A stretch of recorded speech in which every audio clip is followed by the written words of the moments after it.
In this chapter, you learn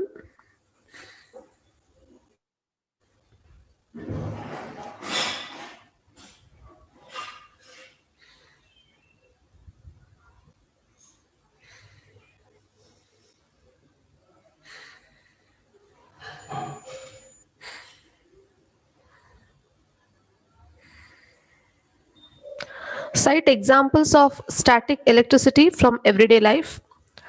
Identify two kinds of electric charges and describe the Coulomb's law. Define the terms electrostatic potential and potential difference. Define electric current. State Ohm's law and define electrical resistance of a conductor. Series and parallel combination of resistors, conductors and insulators. Define the unit of electric power, electric energy in commercial use.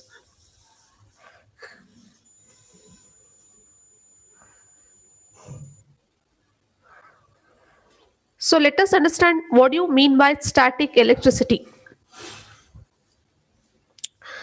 The electricity developed on a body by rubbing with another body is called frictional electricity or static electricity.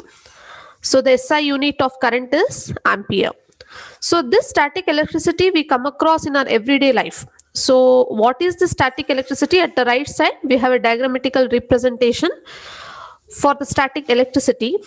So when this static electricity is created, it is created whenever we rub two bodies each other. By rubbing two bodies, the electrons are moved from one place to the another place. The movement of charges takes place. So what do you mean by charges? That is positive and negative charges. So due to the movement of these charges, there is a creation of some potential, or you can say electricity, which is called as static electricity. Since whenever we rub two bodies, the contact of the two bodies, there is a presence of friction.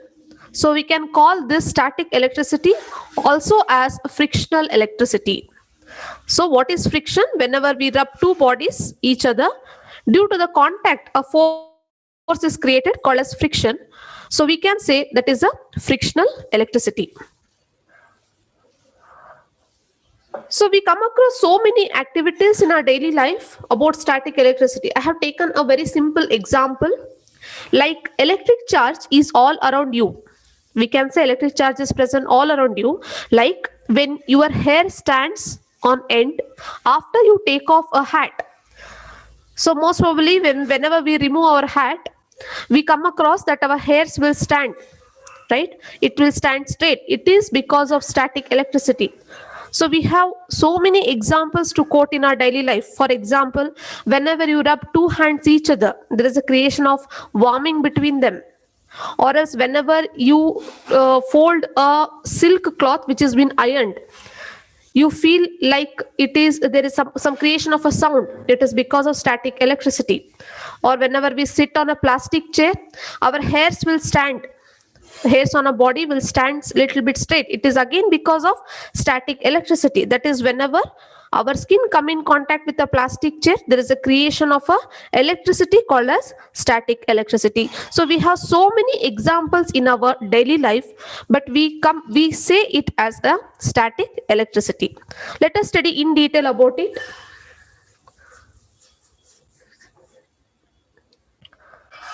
So one of a scientist called as a Coulomb's, he has given a law.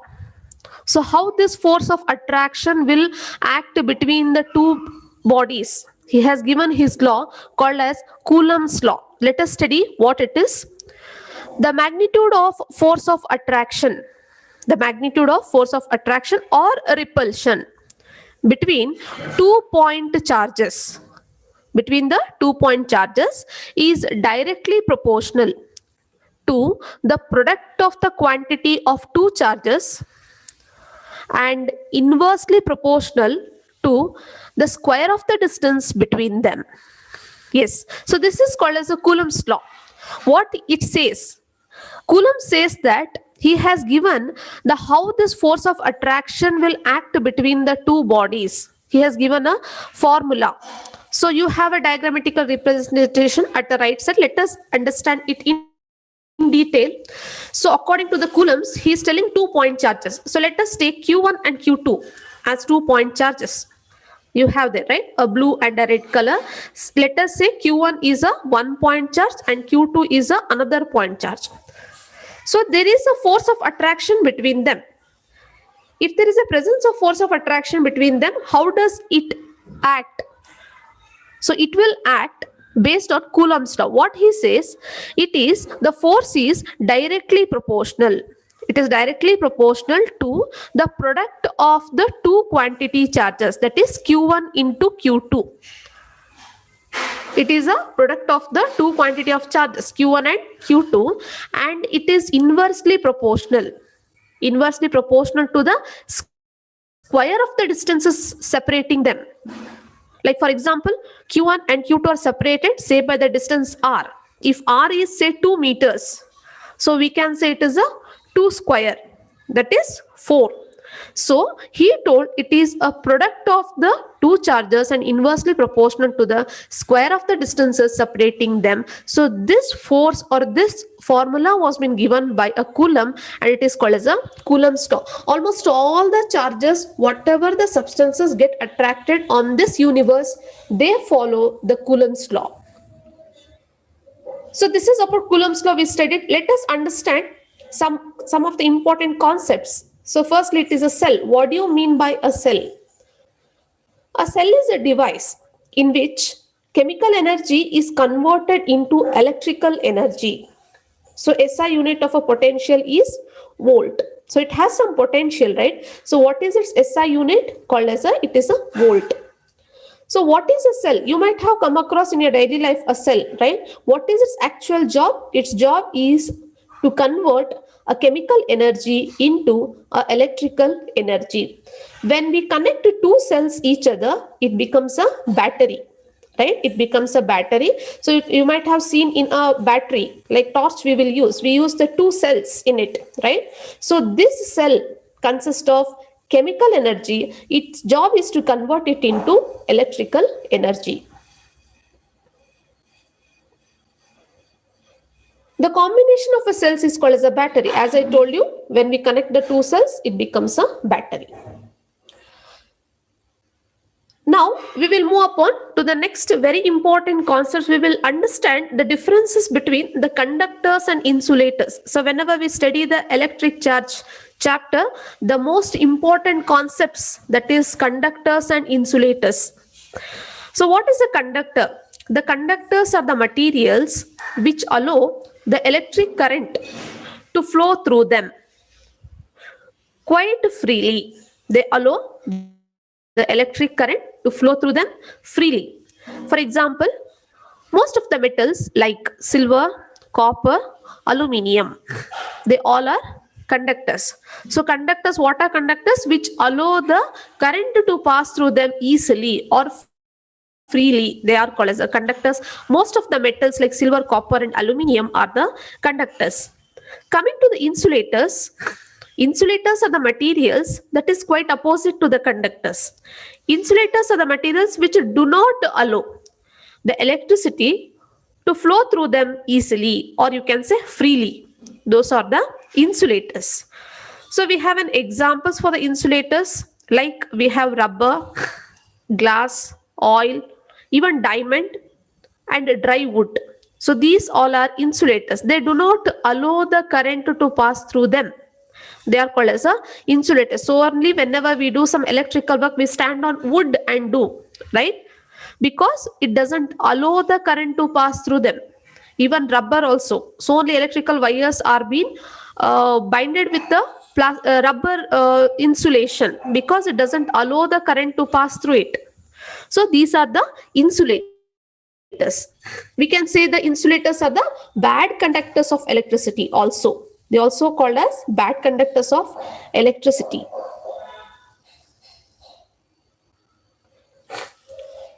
Now we have the instruments to measure the current. So how do we measure the current? So one of the most important instrument or a device which is used to measure the current is an ammeter. We use the ammeter, and potential difference is by the voltmeter. So what do you mean by potential difference? Potential difference is nothing but the differences of the charges. The differences of the charges. That is, say for example, at two ends, say anode and cathode, there is a differences in the charges. So this charge differences is called as a potential differences. So how do we calculate it, or how do we measure this potential differences? It is by the instrument called as a voltmeter, and it is measured in a form of volts. It is measured in a form of a volt.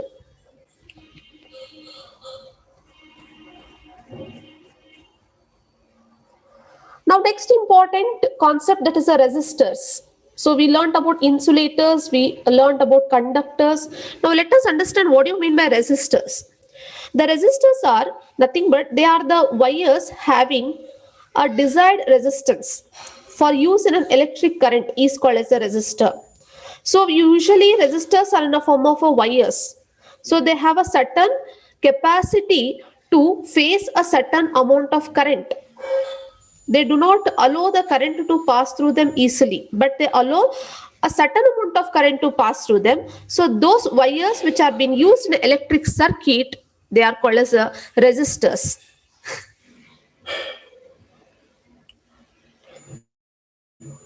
So we learned about conductors, insulators and resistors. Let us understand Ohm's law. What do you mean by Ohm's law?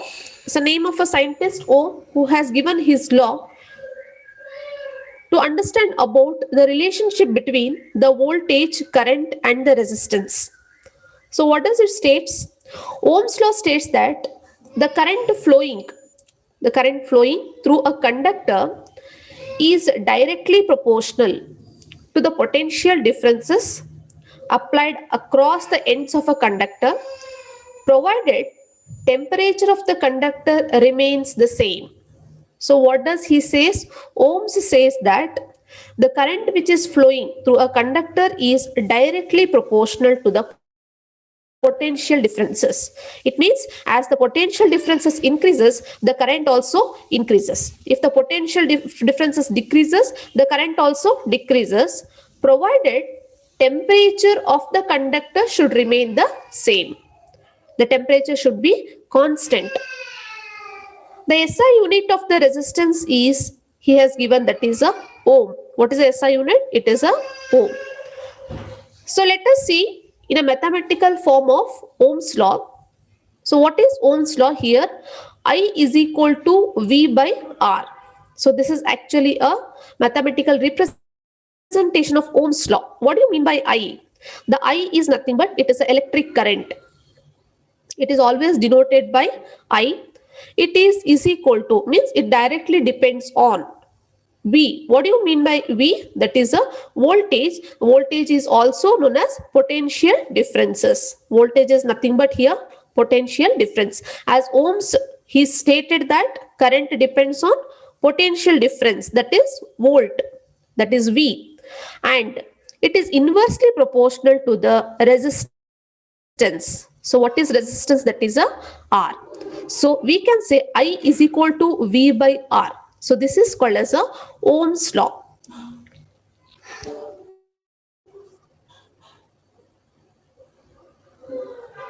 Now we will see the combination of resistors. We have a resistors. Now they are combined in a different forms. So firstly we have series combination of resistors. So what do you mean by series combination? When two or more resistors can be combined end to end consequently. How they are combined? They are combined end to end. Then we can say such kind of combination of resistors is called as a series combination. It is not only two, it may be two or more when they are combined end to end. Secondly, we have parallel combination. So here, what do you mean by parallel combination? Two or more resistors can be connected between the same 2 points. So here they are not connected end to end. They are connected to two same end points. So this is called as a parallel combination. So let us see diagrammatically. It seems very simple. So the first diagram A, it shows the Combination of resistors, say R1, R2, R3, R4. They are being connected in a series form. So how they are connected? They are connected end to end. So it is a series combination. Coming back to the parallel. So coming to the parallel connection, how they are connected? R1, R2, R3, R4. They all are connected to a single same end point, that is above one end point and below one end point. So such kind of combination where they have same 2 points, same two end points, so it is called as a parallel combination.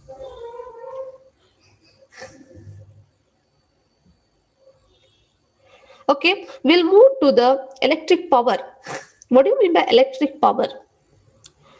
The rate at which electric energy is consumed or dissipated is termed as electric power. So very simple definition. The rate at which the electric energy is consumed or dissipated is termed as a electric power. SI unit of electric power is joule per second, or it is watt. So what do you mean by electric power? It is nothing but the rate at which, whenever we say rate at which, it is nothing but we are taking into consideration time. Say for example, we are using 10 amperes of electric current for 2 seconds. So we can say electric power is 10 by 2. So here that is 5 watt. So the rate at which means we are dividing the electric energy consumed by time, or we are dividing the electric energy dissipated by time, is termed as electric power. So only we have SI unit of electric power is joule per second. So joule is a SI unit for electric energy and second is a SI unit for time. So it is joule per second, or it is a watt. Next we will move to the very important concept, that is electric tester. So it is one of an instrument. What is electric tester? It is usually used to indicate the presence of electricity in a circuit. So we use it to indicate the presence of electricity in a circuit, that is a electric tester.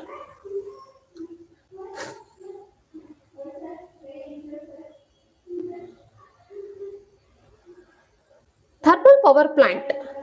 So we'll understand, whenever we say plant, we will understand it is one of a it is one of an industry, we can say, or it is a generation point, we can say. So thermal power plant, what it is? A fossil fuel. Here in a thermal power plant, a fossil fuel is burnt to produce steam, which runs a turbine to convert mechanical energy into electrical energy. So what happens in a thermal power plant actually? Here the name itself suggests the thermal power plant means we are producing a heat, that is steam, by using fossil fuel. So here fossil fuel is burnt to produce the steam, and this steam which is produced is used to run the turbines.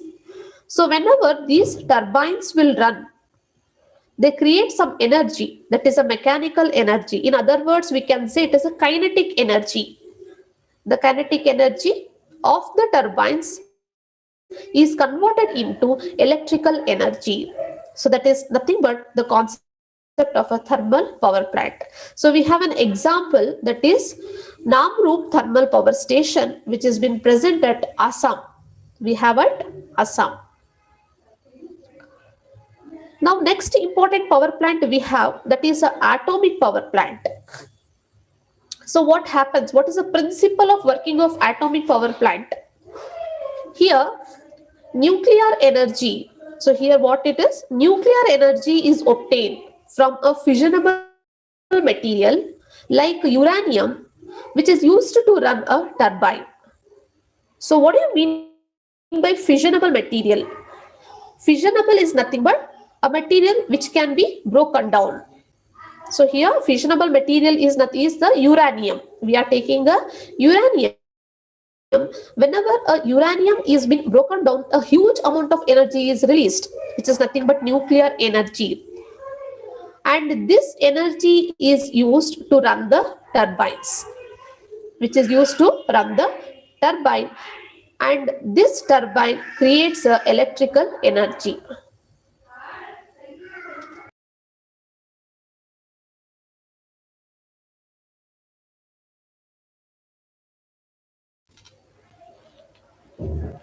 So we have an example for atomic power plant, that is Narora Atomic Power Station, which is present at Uttar Pradesh. We have a atomic power plant, that is a Narora Atomic Power Station at the Uttar Pradesh.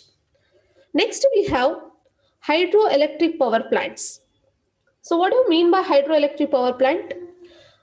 When the potential energy of water stored in a dam is used for generating electricity. So here the potential energy, what do you mean by potential energy?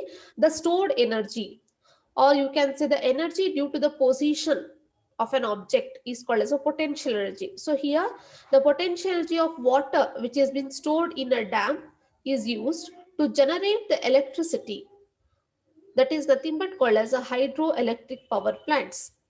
So we have hydroelectric power plants, that is Bhakra Nangal hydroelectric power plant at the Punjab. So these are the three power plants which will work in a different concept. The first one, it uses the fossil fuel in a form of a steam. Secondly, it is a nuclear energy. And thirdly, it is a potential energy of water, ultimately to produce the electricity.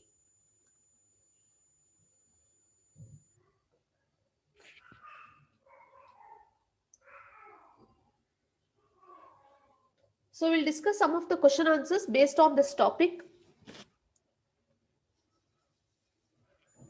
The device which converts chemical energy into electrical energy is called.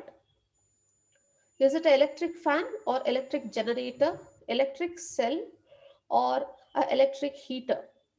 Yeah, we have an answer. From Joel, it is third option, electric cell. From Kavya, we got electric cell. Any more answers?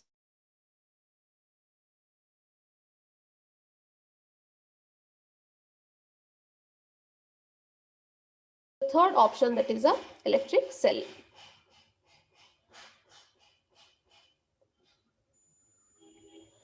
In electricity, a battery is a device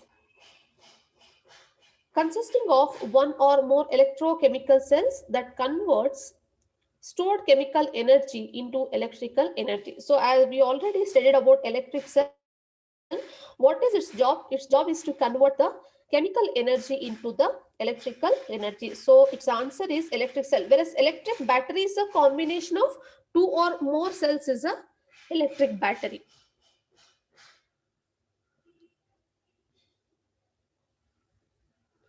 In a rechargeable cell, what kind of energy is stored within the cell?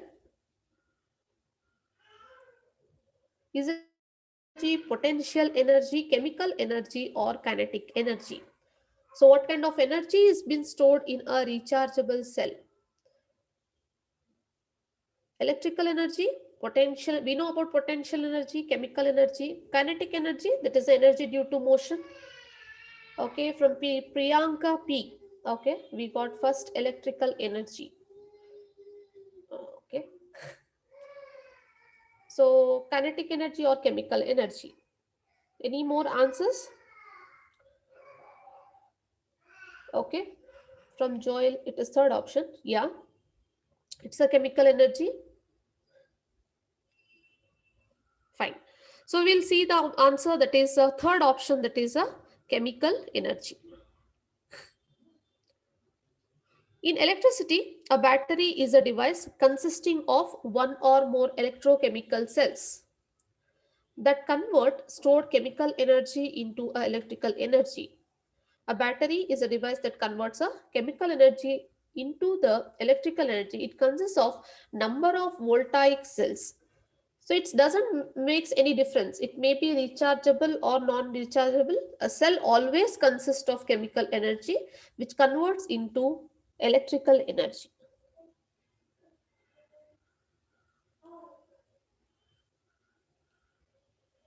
In a photocell, light energy is converted into. So we have another kind of cell called as a photocell. So here light energy is converted into potential energy, chemical energy, heat energy, or electrical energy. So very simple, photocell, the name itself suggests it converts light energy into potential energy, chemical energy, heat energy, or electrical energy. Okay, very good. From Priyanka and Joel, we got the fourth option, that is electrical energy. So any more answers? Okay. It's a fourth option. Obviously, it is a electrical energy. So let us study about photocells.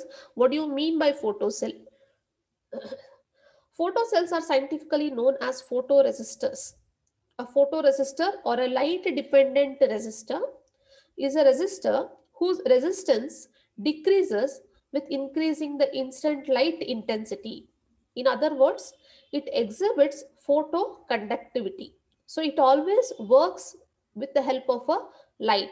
So it converts the light energy into the electrical energy.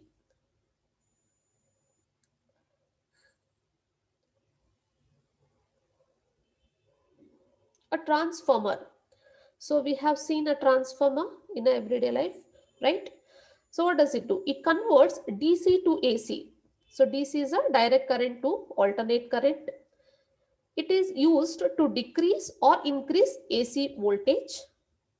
It converts AC voltage to DC voltage, or it converts electrical energy into mechanical energy. So what is its job?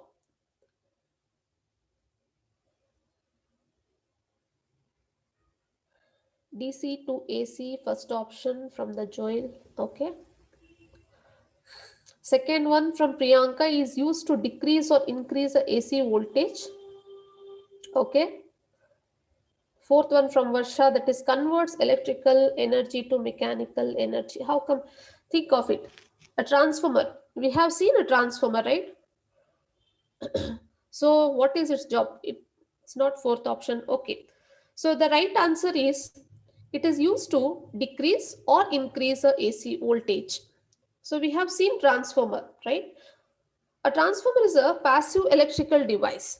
It is a kind of a passive electric. Passive is because it receives the current from a main power station, transfers it to the different points. So it is a passive electrical device that transfers electrical energy between two or more circuits.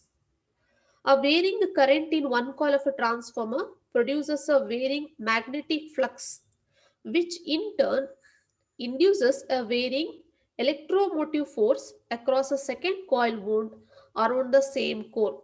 So here, what is the job of a transformer? It always increase or decrease the voltage. So what is the flux? Magnetic flux is nothing but it is a unit for the measuring of intensity of a current.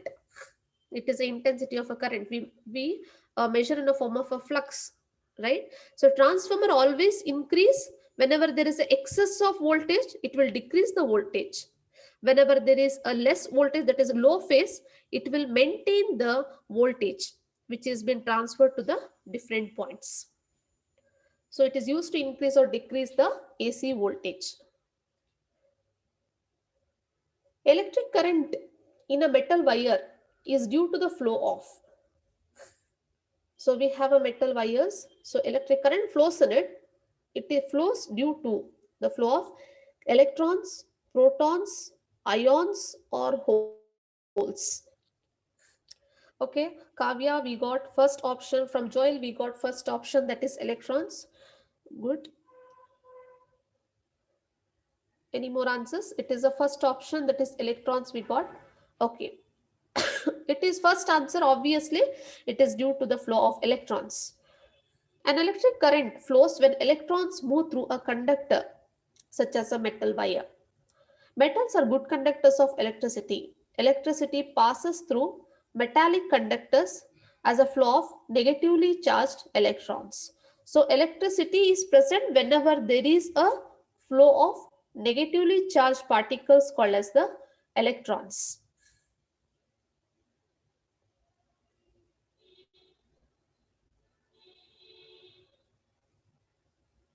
The metal used to make lightning conductor is,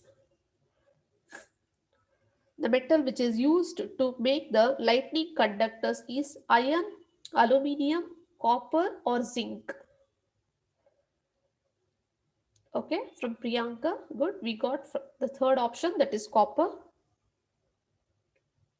Okay, Kavya, we got copper.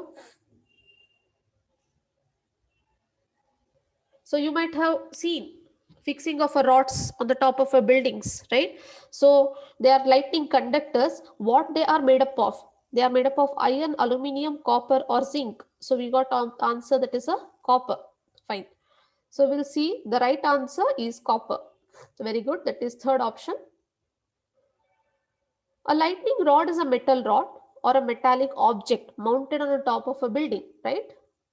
Electrically bonded using a wire or electric conductor to interface with the ground or earth through an electrode, which has been engineered to protect the buildings in an event of a lightning strike. So whenever a lightning, you might have seen the thunderstorm and lightning. So to prevent the buildings from the lightning, they usually fix a rod which is made up of copper.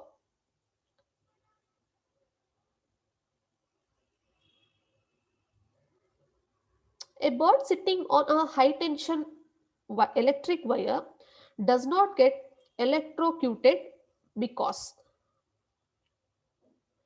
it has high resistance, the body is earthen, it does not form a closed path for a flow of current, or its feet are good insulators. So let me tell you what do you mean by electrocuted means.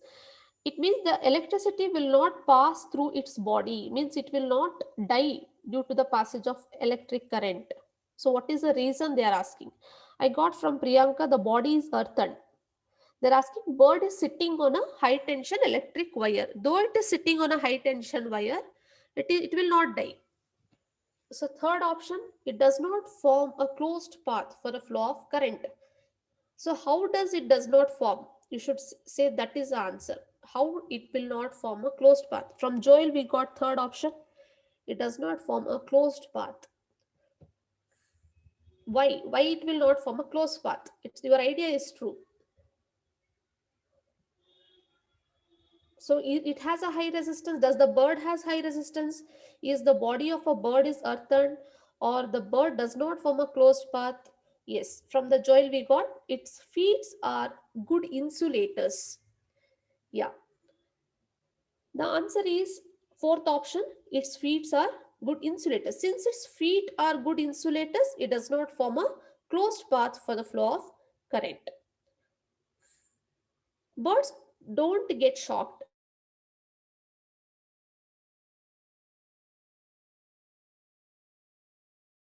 Are nothing but they are not good conductors of electricity. A bird sitting on a single high tension wire does not get electrocuted because electricity will bypass a bird sitting on a wire is because there is no voltage differences in a single wing. They do not form any voltage differences since their feet are good insulators. They do not allow the current to pass through their body, so they do not get electrocuted.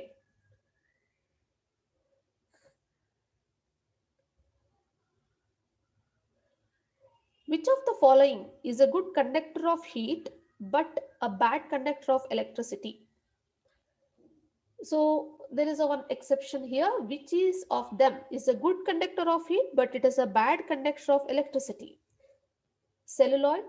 Is it a celluloid or a rubber? Is it as asbestos or mica?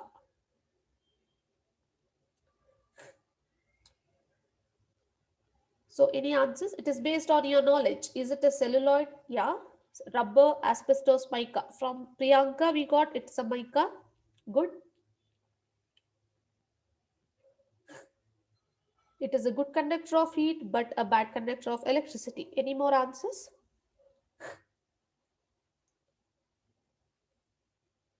Okay, we'll see the answer. Obviously, it is a mica. Mica is a kind of a mineral. It is a kind of a mineral which is a good conductor of heat, but it is a bad conductor of electricity. It is a white in color.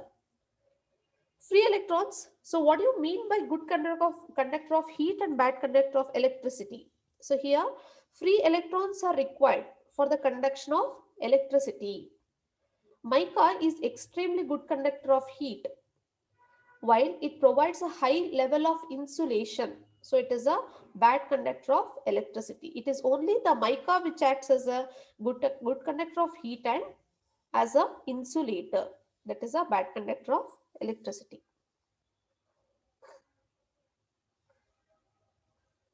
Water cannot be used to extinguish fire caused by electric current, because so whenever there is a fire, we cannot use the water if it is because of electric current. Why? Because it may cause electrocution, it may cause a electrocution, or it may cause hydrolysis.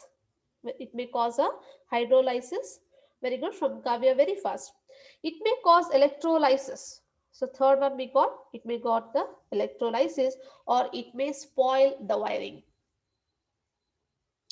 From Suma Basavaraju we got, it may cause electrolysis. Okay. So let me tell you, let me get still more any answers. From Joel we got first option, that is electrocution. Okay, any more answers?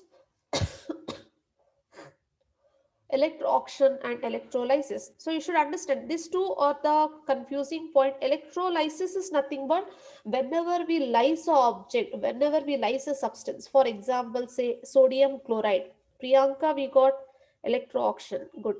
So say for example sodium chloride. If we break the sodium chloride as sodium and chloride separated by the action of electricity, it is called electrolysis.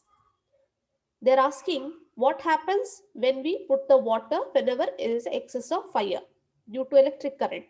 So it will cause, obviously, that is a electrocution. That is first option, it may cause the electrocution. Water is not used for extinguishing fire. What do you mean by extinguishing? Putting off fire, right?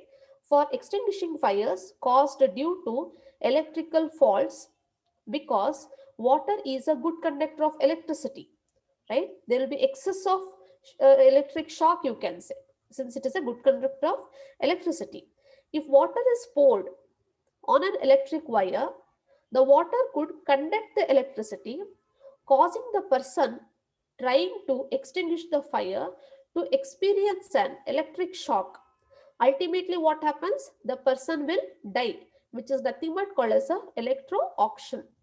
So it is a first option. It may cause the electrocution.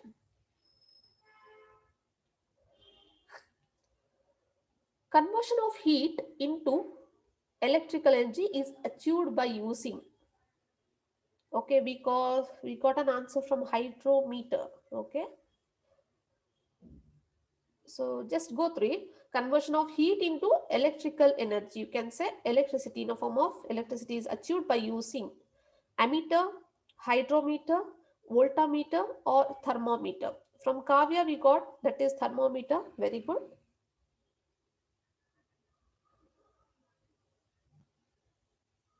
Any more answers?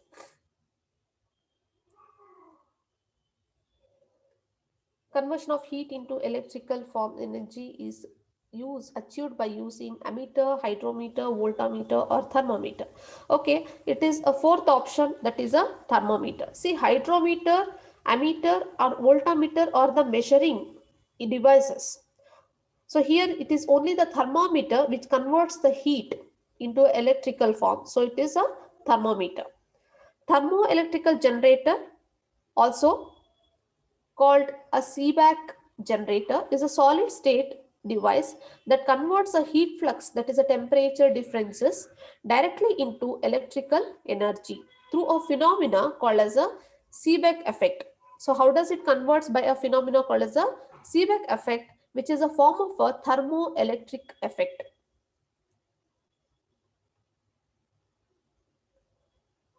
Ampere is a unit of, so we have studied already.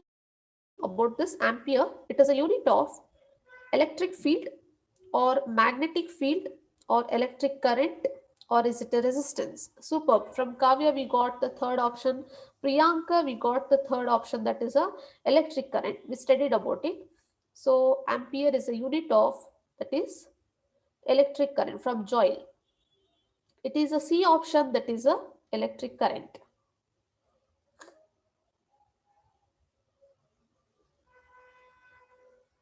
Metal teapots have wooden handle because, so we have seen some of the metal teapots, they will have a wooden handle. What's the reason? Because wood is a bad conductor of heat. Wood is a bad conductor of heat, or it prevents the electric shock, or it gives beauty to the pots, or it is a hygienic. Okay,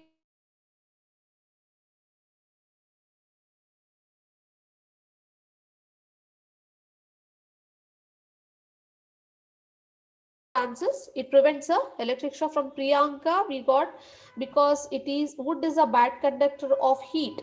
Okay, since we are speaking about metal, so we have to combine metal with the wooden.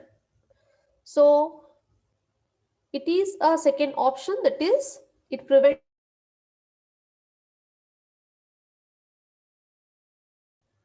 But we are speaking of metal teapots, so we should think that is, it is prevents a electric shock. More precise answer, it prevents a electric shock.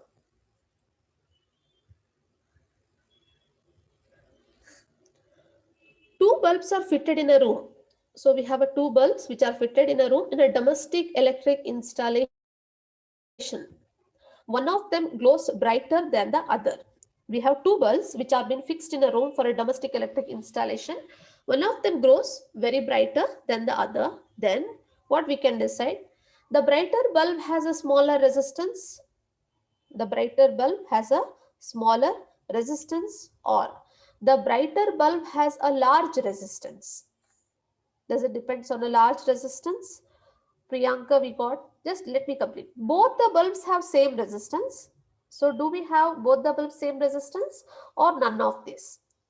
So let me give you one clue for this question. You have to follow this by the Ohm's law.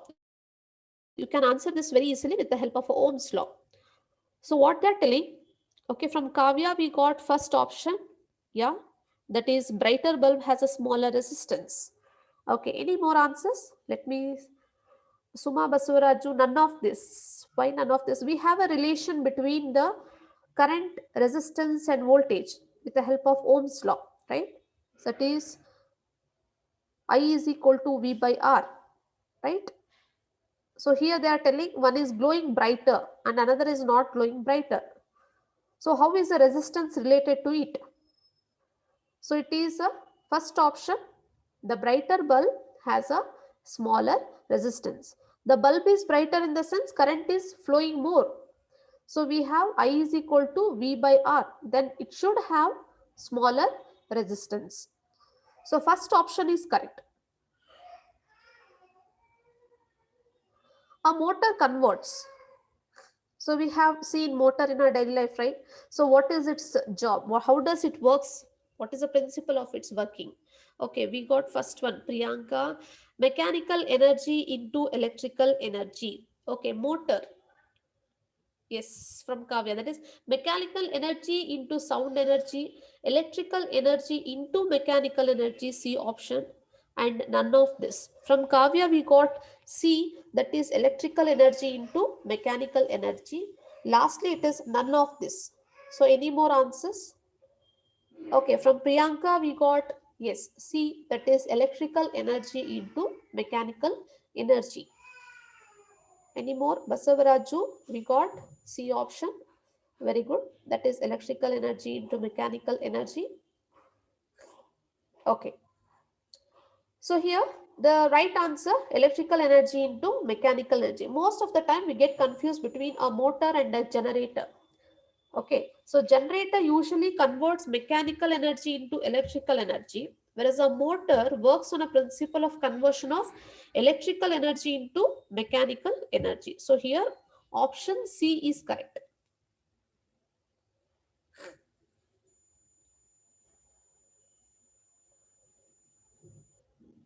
A fuse is used in an electric circuit too.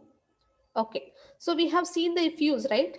So what is its job? It is used in electric circuit. We know what is electric circuit, right? It consists of positive, negative ends with a plug and with the voltmeter, and ultimately it will have a fuse. So what is its job? From Kavya we got a option. Let me go through all the options. It break the circuit when excess current flow through the circuit. Okay, from Priyanka also we got a option. Fine. It breaks the circuit when power gets off. Okay, B option we have, it breaks the circuit when power gets off. It indicates if the current is flowing uninterrupted. So it will give a signal whenever the current is flowing uninterrupted, or it will complete the circuit for the flow of current. So any more answers we have? Fuse, what is its job? Does it break the circuit when excess current flow through it, or it break the circuit when power goes off? It indicates the current flowing in uninterrupted, or if current in the circuit flow of the current. So which is the correct answer? So obviously, okay, from Joel we got A option. Super. Basaraju A, very good. So it breaks the circuit whenever there is excess current flow through the circuit. So it is A option, that is it breaks the circuit when excess current flow through it. So fuse is always made up of MCB. We have MCB, that is miniature circuit breaker. It is also called as a MCB, called as a miniature circuit breaker. Whenever there is excess current, it breaks the circuit to prevent the loss of the electrical devices.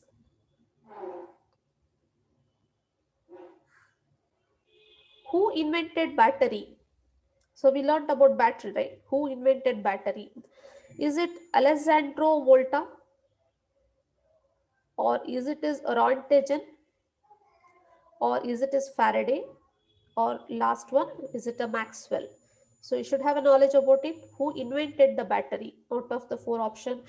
So from Basavaraju we got B. Okay. From Priyanka we got Alessandro Volta. Fine. From Joel I got, that is first option, Alessandro Volta. So you have a knowledge about Faraday, Maxwell, Kavya. We got first option, Alessandro Volta. Okay, so which is the right answer? Fine. It is obviously the first option, that is a Alessandro Volta. So he has invented the battery.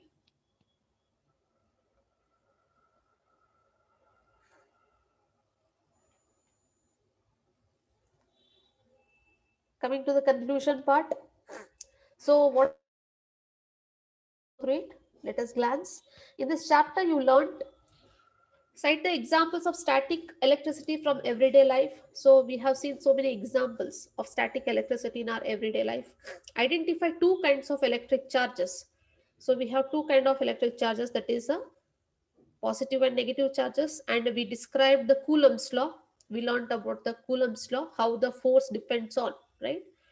Electric force depends on. We defined the terms of electrostatic potential and potential differences. So what is potential differences and electrostatic potential? We learned about it. And we defined the electric current. What is electric current? We also stated Ohm's law, right? We stated about Ohm's law and defined the electric resistance of a conductor. We learned what do you mean by a electric resistance of a conductor. That is nothing but resistors. We learned about series and parallel combination of resistors. We have two types of combination, that is series and parallel. We learned what do you mean by conductors, what do you mean by insulators, and define the unit of electric power and electric energy in a commercial use. So these are some of the concepts we learned in today's class. So if you have any queries or doubts, you are always welcome.